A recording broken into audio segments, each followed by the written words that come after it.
अच्छा विचार करोगे तो खुशी आपका पीछा नहीं छोड़ेगी, और अगर बुरा विचार करोगे तो दुख ही दुख और डर से गहरे जाओगे। इसलिए इंसान को सोचना किस प्रकार है, जैसा इंसान सोचता है वैसा ही वह बनता चला जाता है। इसके ऊपर हम आज के इस वीडियो में गौतम बुद्ध की एक अनोखी कहानी आपको सुनाएंगे। तो चलिए शुरुआत करते हैं। बुद्ध के अनुसार इंसान जैसा सोचता है, उसकी सोच जैसी होती है, वह वैसा ही बना जाता है। कोई मनुष्य बुरी सोच के साथ बोलता या काम करता है तो उसे कष्ट ही मिलता है। वहीं यदि कोई व्यक्ति शुद्ध विचारों के साथ बोलता या काम करता है तो उसे जीवन में खुशियां मिलती हैं। ये खुशी उसकी परछाई की तरह उसका साथ कभी नहीं छोड़ देती है। महात्मा गौतम बुद्ध ने कहा है कि जीवन में हजारों लड़ाइयां जीतने से बेहतर स्वयं पर विजय प्राप्त करना है। यदि स्वयं पर विजय प्राप्त कर लिया तो फिर जीत हमेशा तुम्हारी होगी, इसे तुमसे कोई नहीं छीन सकता। गौतम बुद्ध कहते हैं कि व्यक्ति कभी भी बुराई से बुराई को खत्म नहीं कर सकता है। इसे खत्म करने के लिए व्यक्ति को प्रेम का सहारा लेना पड़ता है। प्रेम से दुनिया की हर बड़ी चीजों को जीता जा सकता है। महात्मा बुद्ध के अनुसार भविष्य के बारे में सपने देखकर अभी से मत उलझो। भूतकाल के समय को याद करके पछताने से अच्छा है अपने वर्तमान में रहो। खुश रहने का सबसे अच्छा तरीका यही है। जिस तरह से एक जलता हुआ दिया हजारों लोगों को रोशनी देता है, ठीक वैसे ही खुशियां बांटने से आपस में प्यार बढ़ता है, कभी कम नहीं होता है। बुद्ध के अनुसार जंगली जानवर की बजाय कपटी और दुष्ट मित्र से डरना चाहिए। जंगली जानवर आपके शरीर को नुकसान पहुंचा सकता है, लेकिन एक बुरा मित्र आपकी बुद्धि को नुकसान पहुंचा सकता है। गौतम बुद्ध के अनुसार जीवन में 3 चीजें कभी भी छुपाकर नहीं रखी जा सकती हैं। वो है सूर्य, चंद्रमा और सत्य। गौतम बुद्ध की ऐसी कई बातें हैं जो आपकी जिंदगी को पूरी तरह से बदल सकती हैं। उनकी बताई गई कुछ जरूरी बातों को अगर आप फॉलो करें तो आपको जल्द ही इसका परिणाम देखने को मिलेगा। आप उनके द्वारा बताई गई बातों पर गौर करें। गौतम बुद्ध के अनमोल विचार आपके जीवन की दिशा को बदल सकते हैं। इसलिए हम सभी को उनके जीवन से कुछ बातें जरूर सीखनी चाहिए। प्यार करना सीखें। नफरत को नफरत से नहीं बल्कि प्यार से ही दूर किया जा सकता है। यह पहली सीख है जो हमें बुद्ध के जीवन से लेनी चाहिए। दुनिया में प्यार ही एक ऐसा एहसास और भावना है जो इतनी शक्तिशाली है कि इससे उदासी, गुस्सा और निराशा दूर हो जाती है। चुप रहना सीखें। हमेशा बड़बोलापन अच्छा नहीं होता। कभी कभी चुप रहना भी बुद्धिमानी की निशानी होती है। गौतम बुद्ध के ये विचार सिखाते हैं कि आपका काम दर्शाता है कि आप कौन हैं। यदि आप अनावश्यक ज्ञान देंगे तो कोई आपका सम्मान नहीं करेगा। इसलिए शांत रहने और अपने आसपास की चीजों पर गौर करने में ही बुद्धिमानी होती है। सोच समझ कर बोलें। शब्द बहुत ताकतवर होते हैं। सच्चे शब्द दुनिया को बदल सकते हैं, वहीं कड़वे शब्द दुनिया का विनाश करने के लिए काफी होते हैं। शब्दों का हमारे जीवन में बहुत प्रभाव पड़ता है, इसलिए हमें दूसरों से कुछ भी कहते समय बहुत सावधान रहना चाहिए। अगर आप 2 बार बिना सोचे समझे किसी को दुख देने वाली बात कहते हैं तो यह उस व्यक्ति पर बुरा प्रभाव डाल सकती है। लेकिन अगर आप अच्छे शब्द कहें तो इसे सुनकर सामने वाले में सुधार की गुंजाइश बढ़ जाती है। जीवन में लक्ष्य तय करें। आपको अपनी महत्वाकांक्षाएं खुद तय करनी होती हैं। बुद्ध के इन विचारों से आपको सीख मिलती है कि आपको लाइफ में अपना लक्ष्य तय करना चाहिए। यह आपके लिए कोई और नहीं बल्कि आप स्वयं ही कर सकते हैं। कभी किसी पर निर्भर न रहें। दूसरों पर निर्भर रहना कमजोर व्यक्ति की निशानी है। बुद्ध उस एक व्यक्ति से पूछते हैं कि अगर तुम लगातार धूप में खड़े रहोगे तब क्या होगा। वह कहता है, मुझे अत्यधिक गर्मी लगेगी और शरीर में बेचैनी होगी। बुद्ध लड़के से कहते हैं कि अगर धूप में खड़े रहने से तुम्हें गर्मी लगती है तो इसमें दोष किसका है, सूर्य के ताप का या तुम्हारा। लड़का कुछ सोचने के बाद कहता है, इसका जवाब आप ही बताइए। बुद्ध कहते हैं, सूर्य का काम है ताप देना और ताप का काम है गर्मी लगना। ऐसे में तो दोष तुम्हारा ही है कि तुम धूप में जाकर खड़े हुए, जिससे कि तुम्हें गर्मी लगी। तुम्हें अगर शीतलता चाहिए तो तुम्हें छांव में रहना होगा। ठीक इसी तरह चंचल मन का भी स्वभाव होता है। विचारों और भावनाओं को जागृत करना। विचार क्षण भर के लिए होते हैं, लेकिन विचार से पैदा हुई भावनाएं देर तक टिकी रहती हैं। लेकिन यह तुम्हें निर्णय लेना है कि तुम्हें विचार और भावनाओं के साथ चलना है या अलग दिशा बनानी है। कैसे करें मन को शांत? बुद्ध कहते हैं, मन को शांत करने के लिए तन के आयाम पर काम करना सबसे आसान तरीका है। शरीर के स्तर पर हमारी कर्मेंद्रियां और ज्ञानेंद्रियां हैं। कर्मेंद्रियां कर्म और ज्ञानेंद्रियां ज्ञान से जुड़ी होती है। इससे हम अपनी संवेदनशीलता को बढ़ा सकते हैं, यानी हम जो भी काम करें उसे आनंद के साथ करें। मन के आयाम से हटकर तन के आयाम पर जाने से ही तुम्हारा चित्त शांत होगा। ऐसा करने से तुम मन के आयाम से हटकर शरीर के आयाम पर आ जाओगे, ठीक उसी तरह जैसे तुम धूप से हटकर छांव में आ सकते थे। मन के आयाम से हटने पर तुम्हारी जागरूकता तन पर आ जाएगी। जब तुम तन के आयाम पर काम करोगे तब तुम्हारा चित्त शांत होगा। इसलिए हर काम को तन के आयाम पर करने से मन स्वतः शांत हो जाता है। अपने मन के विचार और भावना को नहीं बल्कि सुर को सुनो। लड़का बुद्ध से कहता है, अपने भीतर के सुर को कैसे सुने? बुद्ध कहते हैं, किसी शांत स्थान पर रहकर, जहां शांति हो, तब अपनी आंखें बंद करो और मन के भीतर चल रहे शोर से हटकर भीतर के सुर को सुनने की कोशिश करो। सुर निरंतर चलता रहता है, लेकिन बाहर के शोर के कारण तुम अपने मन के भीतर चल रहे सुर को नहीं सुन पाते हो। जब तुम अपने दोनों कानों को अपने हाथों से बंद कर दोगे, तभी मन के सुर को सुन पाओगे। इस तरह तुम मन की अशांति से दूर हो जाओगे और तुम्हारा मन शांत हो जाएगा। तो दर्शकों, अब अगली रोचक कहानी की शुरुआत कुछ इस प्रकार होती है। मन को खाली करना सीखो। एक गुरु का शिष्य बहुत गहन ध्यान कर रहा था, लेकिन उसका ध्यान केंद्रित नहीं हो रहा था। उनका मन सदैव विचारों से भरा रहता था। उसने अपने दिमाग को खाली करने की कोशिश की, लेकिन उसकी सारी कोशिशें नाकाम रहीं। अंत में जब वह सब कुछ कर चुका, तब वह अपने गुरु के पास गया और बोला, गुरुदेव, मेरा मन हमेशा विचारों से भरा रहता है। मैं एक जगह ध्यान केंद्रित नहीं कर पाता। जब देखता हूं तो दूसरी चीज पर चला जाता हूं, फिर तीसरी और चौथी चीज करता हूं। मेरे दिमाग में हजारों विचार चलते रहते हैं और मुझे पता भी नहीं चलता कि ऐसा कब होता है। बहुत समय बाद मुझे एहसास होता है कि मैं क्या करने बैठा था और क्या सोच रहा था। हे गुरुदेव, मैं अपने दिमाग को विचारों से खाली करना चाहता हूं। मैं चाहता हूं कि मेरे मन में एक भी विचार न रहे। जब चाहूं तभी विचार उठना चाहिए। गुरु ने कहा कि किसी भी समस्या का समाधान तभी होता है जब हम समस्या की जड़ तक पहुंचते हैं, समस्या को ठीक से समझते हैं और जानते हैं। क्या आपने उस मन को भी जाना है जिसे आप खाली करना चाहते हैं?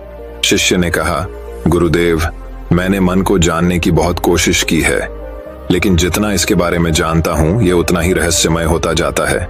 गुरु ने कहा, जाओ और छोटे छोटे पत्थरों से भरा एक घड़ा ले आओ। तब शिष्य छोटे छोटे पत्थरों से भरा एक घड़ा ले आया और गुरु के पास रख दिया।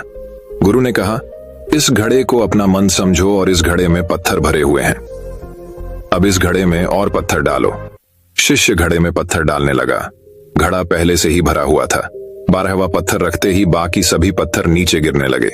तब गुरु ने कहा, रुको और ध्यान से देखो। अब घड़े में कोई पत्थर तो नहीं आ रहे हैं, बल्कि वह नीचे गिर रही है, क्योंकि यह भर गया है। इसमें जो भी आ सकता था वह आ गया। अब और पत्थर नहीं आएंगे।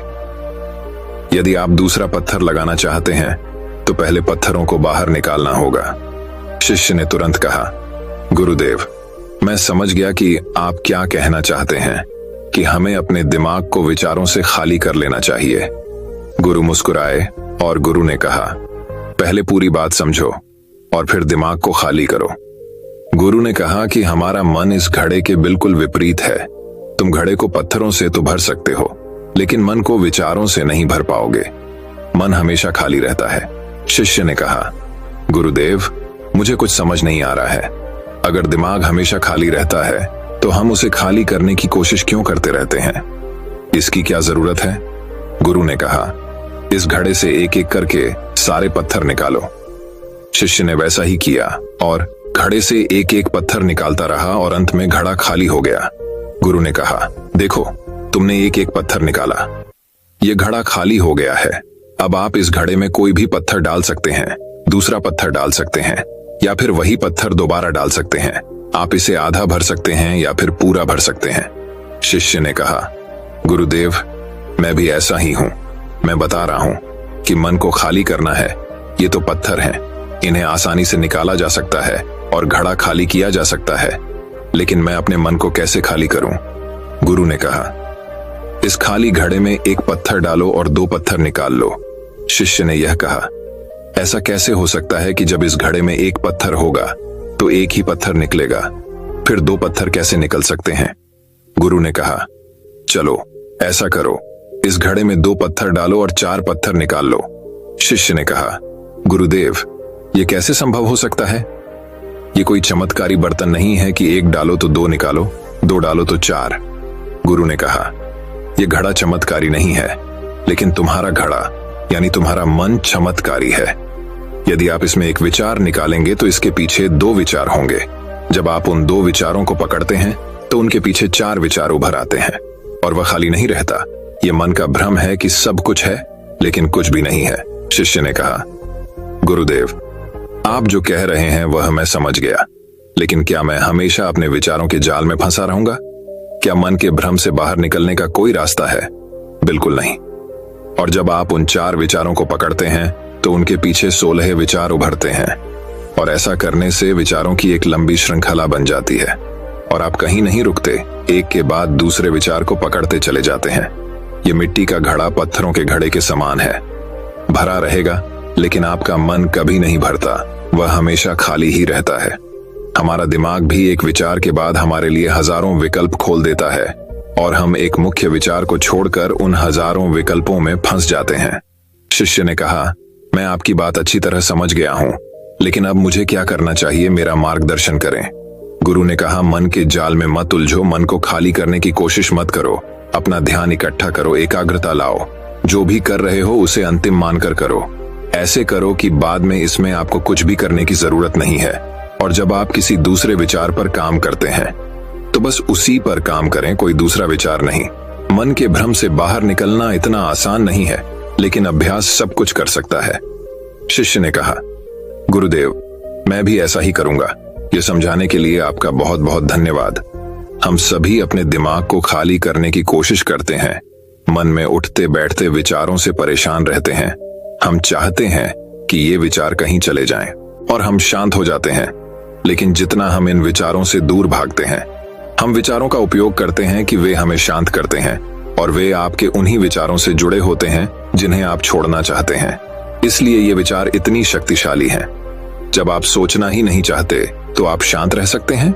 यह तभी संभव है जब आप शांत रहने की कोशिश करना बंद कर दें और अपनी समस्या को हल करने पर ध्यान दें, ध्यान केंद्रित करें और समझें कि चिंता करने से नहीं बल्कि सोचने से समाधान मिलता है।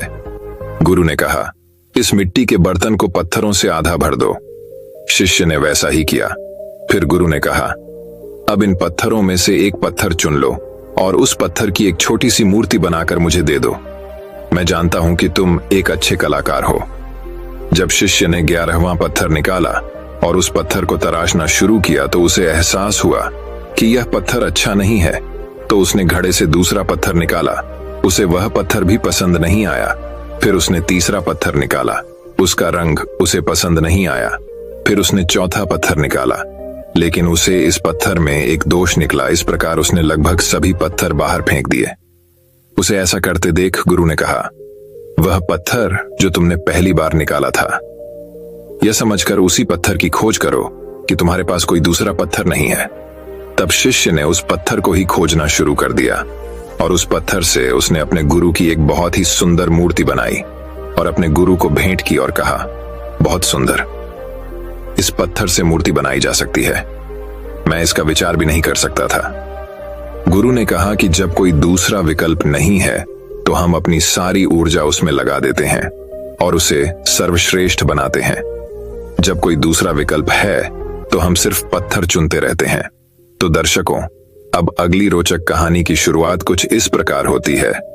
एक किसान अपने गांव की परेशानियों से बहुत दुखी था। किसी ने उसे अपने दुहाकों के निवारण के लिए बुद्ध की शरण में जाने को कहा। जो कुछ दिनों के लिए यहाँ से कुछ दूर एक गांव में आया है, वह निश्चित ही तुम्हारे सब दुखों का निवारण करेगा। ये सुनकर किसान बड़ी इच्छा से बुद्ध की शरण में गया, ये सोचकर कि बुद्ध उसे उसकी समस्याओं, मानसिक पीड़ा, तनाव और दुखों से मुक्ति दिलाएंगे। वह बुद्ध के पास पहुंचा। उसने बुद्ध से कहा कि हे बुद्ध, मैं एक किसान हूं, मुझे खेती करना पसंद है, लेकिन बारिश कभी भी पर्याप्त नहीं होती और मेरी फसलें बर्बाद हो जाती हैं। पिछले साल मेरे पास खाने के लिए कुछ नहीं था और इस साल भी अत्यधिक बारिश के कारण फसल को बहुत नुकसान हुआ। मेरे पास खाने के लिए पर्याप्त भोजन नहीं है। किसान ने कहा, मैं शादीशुदा हूं, मेरी पत्नी मेरा ख्याल रखती है, मैं उससे प्यार करता हूं, लेकिन कभी कभी वह मुझे बहुत परेशान करती है और घर में बहुत क्लेश हो जाता है, जिससे मुझे लगता है कि अच्छा होता अगर वह मेरी जिंदगी में नहीं आती। मेरे भी 2 बच्चे हैं। कभी कभी मेरे बच्चे भी मेरा अनादर और अवज्ञा करते हैं, मेरे निर्देशों का पालन नहीं करते। किसान लगातार बुद्ध को अपने दुखमय जीवन के बारे में ऐसी तमाम बातें बता रहा है। बुद्ध उस दुखी किसान की समस्या को ध्यान से सुनते रहे। अपनी जिंदगी की सारी परेशानियां बताने के बाद जब उन्हें राहत महसूस हुई तो वह चुप हो गए। अब उसके पास बताने के लिए कोई और समस्या नहीं बची थी। अब वह चुपचाप बैठकर बुद्ध की ओर देख रहा था और अपनी समस्या का समाधान पाने के लिए बुद्ध के उत्तर की प्रतीक्षा कर रहा था। लेकिन बुद्ध चुप थे। किसान ने फिर कहा, हे बुद्ध, मैं आपकी शरण में आया हूं, कृपया मेरे जीवन की इन समस्याओं का समाधान करें। बुद्ध ने कहा, मैं तुम्हारी कोई मदद नहीं कर सकता। किसान आश्चर्यचकित होकर बोला, अरे यह आप क्या कह रहे हैं? सब कहते हैं कि आप सबके दुहक दूर कर देते हैं, तो क्या तुम मेरी समस्याएं हल नहीं करोगे इसीलिए कि मैं एक गरीब किसान हूं? बुद्ध ने कहा, मुश्किलें हर किसी के जीवन में आती हैं। जीवन में दुख और परेशानियां आना स्वाभाविक है। व्यक्ति के जीवन में अक्सर उसके कर्मों के अनुसार परिस्थितियां बदलती रहती हैं, जिससे सुख, दुख, निराशा और क्रोध आता है। नए रिश्तों का बनना, पुराने रिश्तों का बिगड़ना, रिश्तों में मिठास और कड़वाहट, ये सब सामान्य है। यह जीवन का हिस्सा है और यह जीवन का चक्र है। हकीकत तो यह है कि हम सभी के जीवन में 83 प्रकार की कठिनाइयां हैं। इन कठिनाइयों का समाधान आप और मैं नहीं कर सकते, कोई नहीं कर सकता। जिंदगी और जिंदगी में बनने वाले रिश्ते स्थिर नहीं होते। एक दिन रिश्तेदार भी चले जाएंगे और जिंदगी भी खत्म हो जाएगी, लेकिन ये समस्याएं वैसे ही रहेंगी जैसे आज आपकी जिंदगी में हैं और कल किसी और की जिंदगी में होंगी। इस पर किसान अपना नियंत्रण खो देता है और क्रोधित हो जाता है और ऊंची आवाज में बुद्ध से कहता है कि हर कोई कहता है कि तुम्हें एक महात्मा, एक सिद्ध पुरुष, एक प्रबुद्ध व्यक्ति होना चाहिए। मैं इस विश्वास के साथ यहाँ आया हूँ कि आप मेरी मदद करेंगे। यदि आप मेरी समस्याएं हल नहीं कर सकते तो मेरा यहाँ आना व्यर्थ था। हर कोई झूठ बोलता है कि वे समस्याओं का समाधान करते हैं। आपने मेरी एक भी समस्या का समाधान नहीं किया। तुमसे अच्छे तो वह महात्मा हैं जो 2 वर्ष पहले मेरे घर आए थे। उन्होंने मेरे लिए यज्ञ कराया, दान दक्षिणा दिलवाई और मेरे मन को असीम शांति मिली। कुछ सुख भी बढ़े और कुछ दुख भी कम हुए। लेकिन तुमने मेरी कोई भी समस्या हल नहीं की। तुमने मुझे सीधे तौर पर मना कर दिया। बुद्ध ने कहा, क्या वह सब करने से जीवन के सारे दुख समाप्त हो गए? इतना कुछ करने के बाद भी अब आप इतने परेशान क्यों हैं? अब आप पहले से भी ज्यादा दुखों से घिर गए हैं। तात्पर्य यह है कि जीवन में दुख कभी समाप्त नहीं होते। किसान बोला, तो क्या मैं मान लूं कि तुम मेरी मदद नहीं कर सकते? यदि आप ऐसी छोटी छोटी बातों का समाधान नहीं कर सकते तो आपके उपदेशों का क्या लाभ? बुद्ध ने कहा, मैं तुम्हारी 84वीं समस्या का समाधान तो नहीं कर सकता, लेकिन हाँ, मैं तुम्हारी 84वीं समस्या का समाधान अवश्य कर सकता हूं। किसान आश्चर्यचकित हो गया और बोला, 84वीं समस्या क्या है बुद्ध? बुद्ध ने कहा, यानी कि तुम अपने जीवन में कोई समस्या नहीं चाहते। आपकी सारी समस्याएं इसी समस्या के कारण उत्पन्न हुई हैं। यदि आप इस तथ्य को स्वीकार कर लें कि जीवन में समस्याएं मौजूद हैं और समस्याएं जीवन का हिस्सा हैं, तो आप जीवन की समस्याओं से विचलित नहीं हो पाएंगे।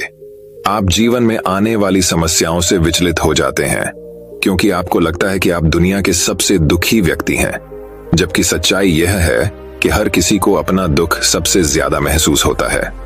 लेकिन जिस दिन आप यह समझने लगेंगे कि मेरा कष्ट अन्य लोगों की तुलना में बहुत कम है, उस दिन से कोई भी दुख आप पर प्रभाव नहीं डाल पाएगा। जब तक आप नहीं चाहेंगे कि आपके जीवन में कोई परेशानी ना आए और आप हर दुख दर्द से बचे रहें, तो यह संभव नहीं है। ऐसे में छोटा सा दर्द भी आपको बेचैन कर देगा और आपकी मानसिक शांति भंग कर देगा। अगर आपके जीवन से परेशानियां पूरी तरह से दूर हो जाएं, अगर आपको हर दिन हर पल बिना दुख और कठिनाइयों के जीवन जीने को मिलेगा, तो आप ज्यादा दिन तक ऐसा नहीं जी पाएंगे। एक समय आएगा जब आप हर दिन एक ही तरह की जिंदगी जीने से पूरी तरह से तंग आ जाएंगे और ऊब जाएंगे, क्योंकि जीवन में किसी भी चीज की अधिकता जीवन के लिए भयानक समस्याएं पैदा करती है। आरामदायक जीवन जीने से आप मन और शरीर दोनों से विकलांग हो जाएंगे। तो ऐसे जीवन का क्या फायदा जो बाद में आपको नर्क जैसा जीवन जीने पर मजबूर कर दे। जिस तरह खाना खाने का असली आनंद तभी मिलता है जब बहुत भूख लगी हो, और पानी पीने का असली मजा तभी आता है जब बहुत प्यास लगती है, उसी तरह जीवन के तमाम दुखों और परेशानियों को झेलने के बाद ही खुशी का आनंद मिलता है। इसीलिए जीवन में सुख और दुख अलग अलग रूप में आते रहते हैं। हम चाहकर भी जीवन से सुख दुख को खत्म नहीं कर सकते, लेकिन उनसे इतना ऊपर जरूर उठ सकते हैं कि कोई भी बड़ी समस्या मन को विचलित न कर सके। इसके लिए अपने मन को शक्तिशाली बनाएं, धैर्य रखें, प्रतिदिन आध्यात्म का ध्यान करें, ज्ञान बढ़ाओ। यह आपके जीवन की सभी समस्याओं का समाधान है। इसे जीवन की चतुर्मुखी समस्या का समाधान कहा जाता है। महात्मा बुद्ध का यह अद्भुत ज्ञान पाकर किसान संतुष्ट हो गया और उसका मन बिल्कुल हल्का हो गया। मन में जो समस्याएं परेशान कर रही थीं, उनके प्रति जिज्ञासा शांत हो गई। कौसान ने अपनी आंखें बंद कर लीं और आनंद का अनुभव करने लगा। किसान को समझ आ गया कि वह अब तक क्या गलती कर रहा था और वह बुद्ध के चरणों में गिर गया। तो दर्शकों, अब अगली रोचक कहानी की शुरुआत कुछ इस प्रकार होती है। एक समय की बात है, सेरेंडिपिटी के प्राचीन साम्राज्य में अशोक नाम का एक बुद्धिमान और महान राजा रहता था। राजा अशोक को उनके न्यायपूर्ण शासन और अपने लोगों की भलाई के प्रति उनकी अटूट प्रतिबद्धता के लिए सम्मानित किया जाता था। उसके शासनकाल में राज्य फला फूला और पूरे देश में शांति कायम हो गई।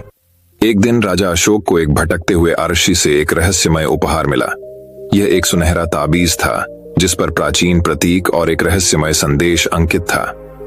आरशी ने राजा को बताया था कि ताबीज में बहुत शक्ति होती है, लेकिन इसका असली स्वरूप केवल शुद्ध विचारों और इरादों वाले व्यक्ति के सामने ही प्रकट होगा। आरशी के शब्दों से प्रभावित होकर राजा अशोक ने ताबीज को हर समय अपने पास रखने का फैसला किया। जैसे जैसे दिन बीतते गए, राज्य में अजीब घटनाएं घटने लगीं। लोगों ने रात में गलियों में छुपी हुई छायादार आकृतियों को देखने की सूचना दी और अशांति की फुसफुसाहट हवा में फैल गई। इन गड़बड़ियों के स्रोत को उजागर करने के लिए दृढ़ संकल्पित होकर राजा अशोक ने अपने विश्वसनीय सलाहकार बुद्धिमान ऋषि आनंद से सलाह ली। आनंद को रहस्यमय और अज्ञात की गहरी समझ के लिए जाना जाता था और राजा को उम्मीद थी कि वह स्थिति पर कुछ प्रकाश डाल सकते हैं। आनंद ने ताबीज की बारीकी से जांच की और बताया कि यह विचारों की शक्ति से युक्त था। यह जिसके भी पास है उसके विचारों और इरादों को बेहतर या बदतर के लिए बढ़ा सकता है।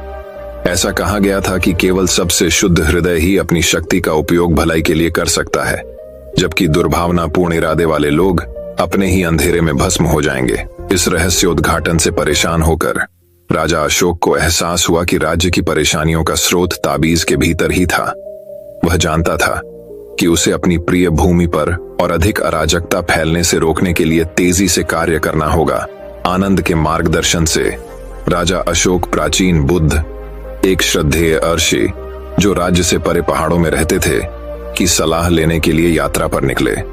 कहा जाता है कि बुद्ध के पास महान ज्ञान और अंतर्दृष्टि थी और राजा को उम्मीद थी कि वह ताबीज के रहस्यों को उजागर करने में उसकी मदद कर सकते हैं। एक लंबी और कठिन यात्रा के बाद राजा अशोक अंततः उस पर्वत पर पहुंचे जहां बुद्ध का निवास था। आरशी ने शांत मुस्कान के साथ उनका स्वागत किया और उन्हें आग के पास बैठने के लिए आमंत्रित किया। जैसे ही वे मौन बैठे, राजा को अपने ऊपर शांति का एहसास हुआ और उसका अशांत मन शांत होने लगा। बुद्ध ने धीरे से कहा, विचारों की शक्ति एक दोधारी तलवार है मेरे प्रिय राजा। यह महान परिवर्तन और बदलाव ला सकती है, लेकिन अगर इसे लापरवाही से इस्तेमाल किया जाए तो यह विनाश का कारण भी बन सकती है। आपको अपने विचारों और इरादों पर काबू पाना सीखना चाहिए, क्योंकि वे आपके आसपास की दुनिया को आकार देते हैं।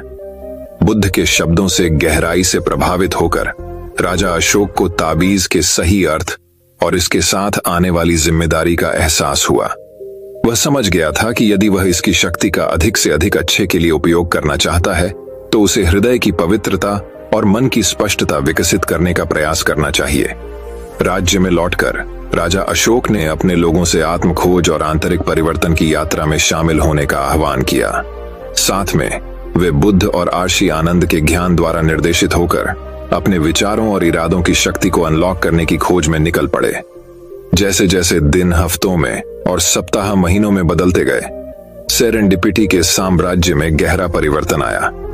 लोगों ने अपने डर और असुरक्षाओं को दूर करना, शांति और ज्ञान का एक नया मार्ग अपनाना सीखा।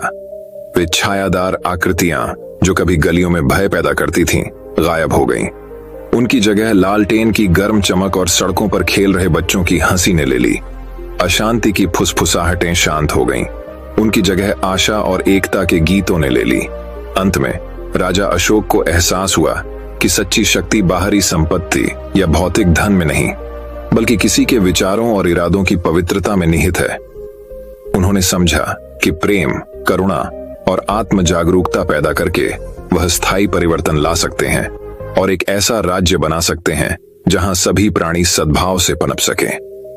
और इसलिए सेरेंडिपिटी का साम्राज्य दूर दूर तक प्रकाश और ज्ञान की चमकती किरण, विचारों की परिवर्तनकारी शक्ति का प्रमाण और एक बुद्धिमान और महान राजा की विरासत के रूप में जाना जाने लगा, जिसने करुणा और अनुग्रह के साथ अपने लोगों का नेतृत्व किया।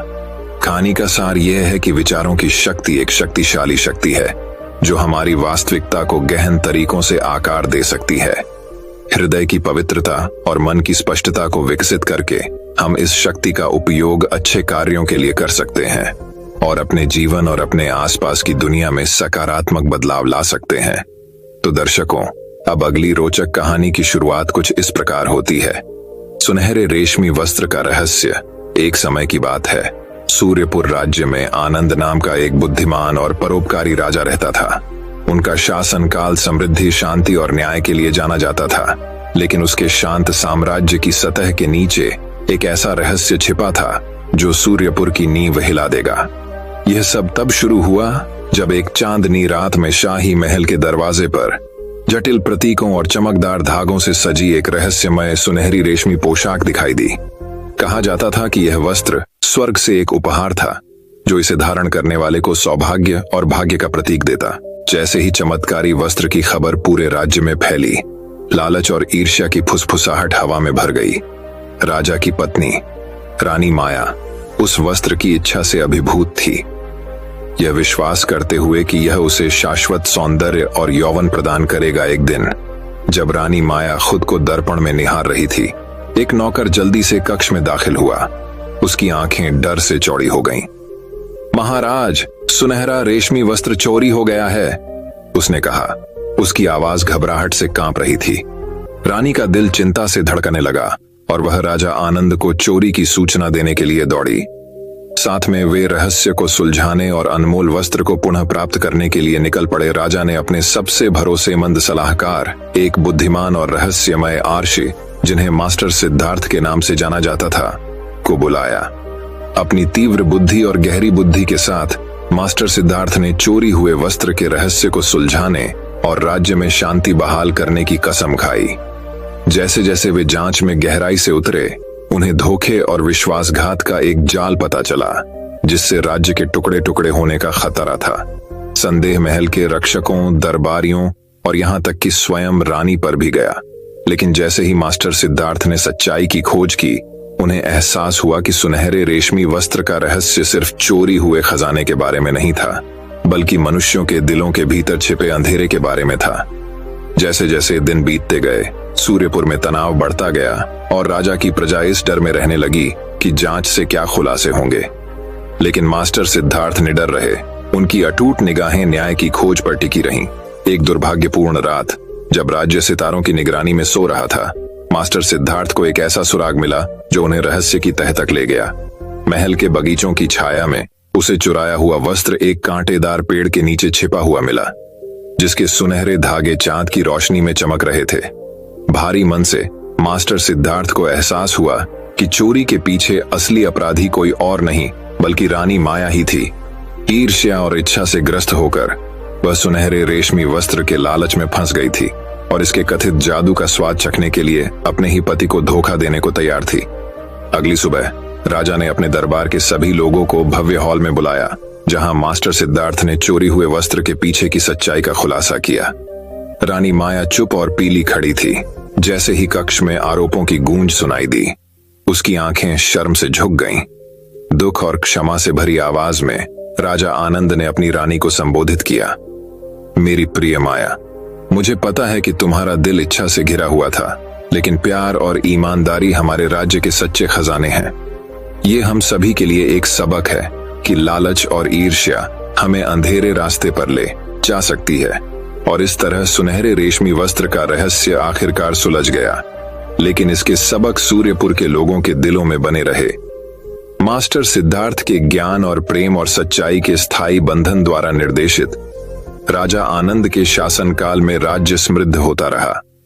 जहां तक रानी माया की बात है, उसने अपने दिन शांत चिंतन में बिताए, अपनी पिछली गलतियों से मुक्ति की तलाश की और उन क्षण भंगुर इच्छाओं को दूर करने का प्रयास किया जिन्होंने एक बार उसकी दृष्टि को धुंधला कर दिया था। और अंत में उसे इस ज्ञान से सांत्वना मिली कि सच्चा भाग्य भौतिक धन में नहीं, बल्कि आत्मा की समृद्धि और हृदय की पवित्रता में निहित है। दोस्तों, मैं उम्मीद करता हूं कि यह कहानी सुनने से आपके जीवन में अच्छे बदलाव आए होंगे। आपको इस वीडियो से क्या सीखने मिला, ये कमेंट करके जरूर बताइए। और अपने परिवार, दोस्तों या आपके करीबी इंसान के साथ ये कहानी शेयर करके उन्हें भी इस ज्ञान से परिचित करवाए। बाकी अगर आपको ये वीडियो दिल से अच्छी लगी हो, तभी इस वीडियो को लाइक कर देना। और आपने अब तक इस चैनल को सब्सक्राइब न किया हो तो चैनल को सब्सक्राइब भी जरूर कर देना। आपका हर दिन शुभ हो और खुशियों से आपका जीवन भरा रहे। धन्यवाद। नमो बुद्धाय।